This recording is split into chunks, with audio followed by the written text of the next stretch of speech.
Bakery से खरीदने के बजाय आप ये ज़ेबरा कुकीज़ घर में बनाकर तैयार कर सकते हैं, जो इतने ज़्यादा खस्ता और मज़ेदार बनके तैयार होते हैं। शाम की चाय के साथ ये ज़ेबरा कुकीज़ खाने में बहुत मज़ेदार लगेंगे। तो चलिए इसकी रेसिपी को देख लेते हैं। आधा कप पिसी हुई चीनी ले ली है।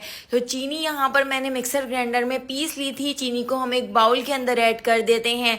इसी कप से नाप कर जितनी हमने चीनी ली है, यानी आधा कप हम यहाँ पर असली देसी घी ले रहे हैं। तो मैंने यहाँ पर घर का बना हुआ असली देसी घी लिया है। आप चाहें तो आप बनास्पति घी भी ले सकते हैं, लेकिन हमने इन बिस्किट्स को बहुत ही ज़्यादा हेल्दी बनाना है, तो मैंने यहाँ पर इसीलिए असली देसी घी का इस्तेमाल किया है।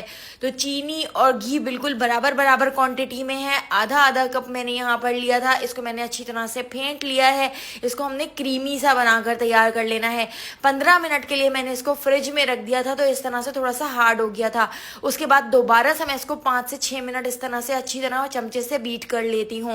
तो आपने इस तरह से क्रीमी सा ये मिक्सचर बनाकर तैयार कर लेना है। अब मैं इसके अंदर ऐड कर देती हूँ एक अंडा, जो रूम टेम्परेचर पर है। अंडा ऐड करने के बाद half tea spoon vanilla essence add कर दिया है। अगर आपके पास वनीला एसेंस ना हो तो आप इलायची का पाउडर भी ऐड कर सकते हैं। वनीला एसेंस और इलायची का पाउडर खुशबू के लिए होता है। हमने इसमें अंडा ऐड किया है, तो इसमें अंडे की बिल्कुल भी इस तरह से स्मेल नहीं आएगी। तो इसको अच्छी तरह से मैं फेंट लेती हूँ। अंडे को भी हमने इसके अंदर इतना मिक्स कर लेना है कि ये मिक्सचर बिल्कुल क्रीमी सा हो जाए। तो यहाँ पर हमने बीटर वगैरह का इस्तेमाल बिल्कुल भी नहीं किया है। आप चमचे से भी इस तरह से फेंट कर इस मिक्सचर को तैयार कर सकते हैं। तो यहाँ पर ये मिक्सचर तैयार हो चुका है, बिल्कुल क्रीमी सा हो चुका है। तो अब मैं इसको साइड पे रख देती हूँ। अब मैंने यहाँ पर एक बड़ा सा बाउल ले लिया है और इसके अंदर हम ऐड कर देते हैं सूजी। तो 1 कप सूजी का मैंने यहाँ पर इस्तेमाल किया है, और सूजी को मैंने एक बार मिक्सर ग्राइंडर में थोड़ा सा पीस लिया था इस तरह से। अगर आपके पास मोटी वाली सूजी हो तो आप पीस कर इस्तेमाल कीजिएगा। सूजी को छानकर हम एक बड़े बाउल के अंदर ऐड कर देते हैं। तो छानना जरूरी है, ताकि इस तरह से इसके अंदर अगर सूजी के थोड़े मोटे मोटे से टुकड़े रह जाएं तो आप उनको हटा लीजिएगा। अब यहाँ पर आधा कप मैं इसके अंदर मैदे का भी इस्तेमाल कर रही हूँ। आप चाहें तो आप गंदम के आटे का भी इस्तेमाल कर सकते हैं। तो मैं ये मैदा इसलिए ऐड कर रही हूँ ताकि इसकी बाइंडिंग बहुत अच्छी तरह से हो सके। 2 टेबल स्पून हम इसके अंदर मिल्क पाउडर भी ऐड कर देते हैं, और हाफ टी स्पून मैं इसके अंदर बेकिंग पाउडर ऐड कर दूंगी। तो यहाँ पर बिल्कुल परफेक्ट मेजरमेंट के साथ आप बिल्कुल इसी तरीके से ये कुकीज बना के देखिएगा, आपको बहुत पसंद आएंगे। और इन कुकीज को बनाकर आप 1 हफ्ते तक स्टोर करके भी रख सकते हैं। ये बिल्कुल इसी तरह से खस्ता रहेंगे। अब यहाँ पर घी, चीनी और अंडे का जो हमने मिक्सचर तैयार किया था, तो ये सारा मिक्सचर इस तरह से मैंने आटे के अंदर ऐड कर दिया है, और इसको ऐड करके हमने इसका एक सॉफ्ट सा आटा गूंद कर तैयार कर लेना है। तो हमने आटा सॉफ्ट गूंदना है, क्योंकि हमने इसमें सूजी का इस्तेमाल किया है और सूजी थोड़ी फूलती भी है। तो दोस्तों यहाँ पर मैं आपको याद दिलाती चलूँ, अगर आपको मेरी रेसिपी अच्छी लग रही है तो लाइक करना बिल्कुल भी मत भूलिएगा, और अगर रेसिपी अच्छी नहीं लग रही है तो आप इसको डिसलाइक भी कर सकते हैं। और मुझे कमेंट करके आपने ज़रूर बताना है कि आप मुझे किस सिटी और किस कंट्री से देख रहे हैं, ताकि मैं आपका थैंक्स कर सकूँ। तो पहला थैंक्स जाता है विष्णुदास को राजस्थान से, सैयदा जरीन को थैंक्स जाता है बांग्लादेश से, दुआ, मेहरीन, फलक, तनवीर, फारूक को थैंक्स जाता है कराची से। तो मेरी रेसिपीज़ को इतना पसंद करने के लिए आप सबका बहुत बहुत शुक्रिया। आप मुझे ज़रूर कमेंट किया करें। तो यहाँ पर इस तरह से मैंने आटा गूंद कर तैयार कर लिया था, और आटे को हमने 2 पीसेस में इस तरह से डिवाइड कर लिया है। लेकिन एक हमने बड़ा पेड़ा बनाया है और एक छोटा पेड़ा बनाया है, यानी हमने यहाँ पर एक पेड़ा 60% लिया है और एक पेड़ा हमने 40% लिया है। बड़े वाले पेड़े को बड़े बाउल में रख दिया है, और छोटे वाले पेड़े को इस तरह से मैंने छोटे बाउल में रख दिया। इसके अंदर 1 टेबल स्पून मैंने कोको पाउडर ऐड कर दिया है, और कोको पाउडर को हम इसके अंदर अच्छी तरह से मिक्स कर लेते हैं। और मिक्स करने के बाद इस तरह से कोको पाउडर वाला एक चॉकलेटी डो बनकर तैयार हो चुका है। तो इसको मैं ढककर साइड पे रख देती हूँ। अब यहाँ पर जो बड़े बाउल के अंदर जो हमने बड़ा पेड़ा लिया था, उसके अंदर हम ऐड कर देते हैं 1 टेबल स्पून कस्टर्ड पाउडर। तो वेनिला कस्टर्ड पाउडर मैंने इस तरह से 1 टेबल स्पून ऐड कर दिया है, और इसको भी मैं अच्छी तरह से इसके अंदर मिक्स कर लेती हूँ। इस तरह से हमारी एक चॉकलेटी डो बन जाएगी, जो हमने थोड़े छोटे साइज की बनाई है, और बड़ी वाली डो हमने इस तरह से वेनिला फ्लेवर की बनाई है। तो इन दोनों बाउल को ढककर मैं तकरीबन 15 से 20 मिनट के लिए छोड़ देती हूँ, ताकि ये अच्छी तरह से सेट हो जाए। और 15 मिनट बाद इन दोनों डो को मैंने इस तरह से एक रोलिंग मैट के ऊपर रख लिया है। अब वेनिला वाली डो के हमने इस तरह से 8 से 9 पेड़े बना लेने हैं, छोटे छोटे साइज के। इस तरह से हम पेड़े बना लेंगे। तो सारे पेड़े बिल्कुल इसी साइज के मैं बनाकर तैयार कर लूंगी।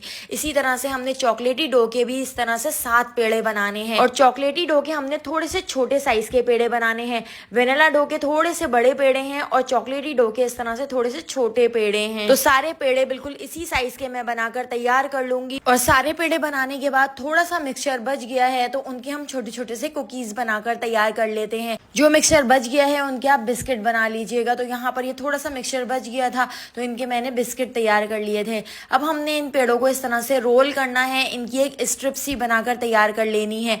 तो सारी स्ट्रिप्स बिल्कुल इसी तरह से हम बनाते जाएंगे और साइड पर इस तरह से रखते जाएंगे। तो वेनिला वाली स्ट्रिप मैंने इस तरह से बना के तैयार कर ली है और इस तरह से हमने इसको थोड़ा सा फ्लैट कर लिया है। अब चॉकलेटी वाली स्ट्रिप्स भी बिल्कुल इसी साइज की हम बनाकर तैयार कर लेंगे, लेकिन थोड़े से पतले साइज की बनाकर तैयार करेंगे। और चॉकलेटी वाली स्ट्रिप बनाकर इसको भी मैं इस तरह से वेनिला वाली स्ट्रिप के ऊपर रख देती हूँ। तो बिल्कुल इसी तरह से हमने सारी स्ट्रिप बनाते जाना है और एक के ऊपर एक रखते जाना है। पहले हमने वेनिला वाली रखनी है, फिर चॉकलेट वाली रखनी है, फिर दोबारा से वेनिला वाली रखनी है। फिर इस तरह से हम स्ट्रिप बनाते जाएंगे और एक के ऊपर एक रखते जाएंगे।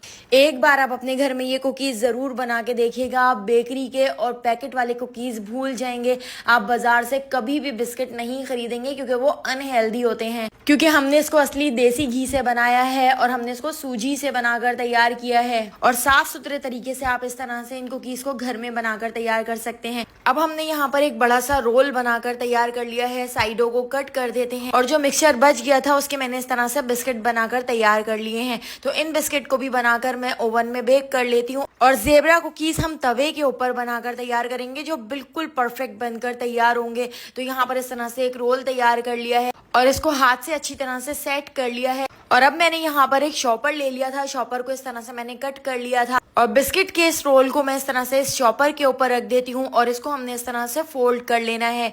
और फोल्ड करने के बाद इसको मैंने तकरीबन आधे घंटे के लिए फ्रिज में रख दिया था। इस तरह से ये बहुत अच्छी तरह से सेट हो गया था और इसको कटिंग करने में भी बहुत ही ज़्यादा आसानी हो गई थी। बहुत ही आसानी से ये कट हो जाता है, लेकिन अगर आप इसको अभी ऐसे ही कट करेंगे तो ये बिल्कुल भी कट नहीं हो सकेगा और इसका शेप खराब हो जाएगा। आपने इसको इस तरह से फ्रिज में रख देना है और आधे घंटे बाद अब हमने इसकी कटिंग कर लेनी है। तो हम इसको शॉपर से निकाल लेते हैं और शॉपर से निकालने के बाद हमने इसकी कटिंग करनी है। तो इस तरह से बिल्कुल पतली सी हमने इसकी कटिंग करके निकाल लेनी है और सारे ही कुकीज़ इस तरह से निकालने के बाद हाथ से थोड़े से सेट कर लेते हैं। यहाँ पर मैंने एक तवा ले लिया है, तवे के ऊपर मैंने बटर पेपर रख दिया है और इसके ऊपर हम इस तरह से बिस्किट रखते जाएंगे। तो सारे ही बिस्किट इस तरह से मैंने तवे के ऊपर सेट करके रख दिए हैं। आपने हाथ से इनको इस तरह से पहले थोड़ा सा सेट कर लेना है और तवे के ऊपर रखने के बाद यहाँ पर एक प्लेट के अंदर मैंने ओवन में बेक करने के लिए भी ये बिस्किट तैयार कर लिए हैं। तो ओवन के अंदर 120 डिग्री पर तकरीबन 30 मिनट के लिए मैंने इनको बेक कर लिया था। और तवे पर बेक करने के लिए एक पुराना रोटी का तवा ले लिया था, उसको अच्छी तरह से थोड़ा सा गर्म कर लिया था और लो फ्लेम करने के बाद ये वाला तवा हमने इसके ऊपर रख दिया है और इसको कवर करके लो फ्लेम पर 45 मिनट के लिए छोड़ दिया था। 45 मिनट में हमारे तवे वाले बिस्किट भी बहुत अच्छी तरह से बेक हो गए थे।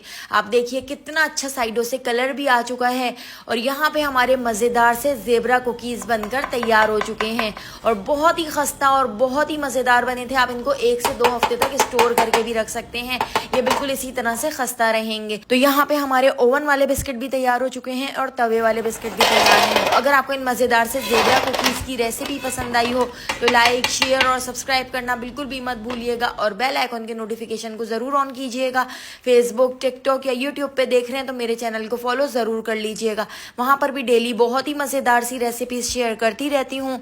तो आने वाली वीडियो तक मुझे दीजिए इजाज़त। अल्लाह हाफ़िज़।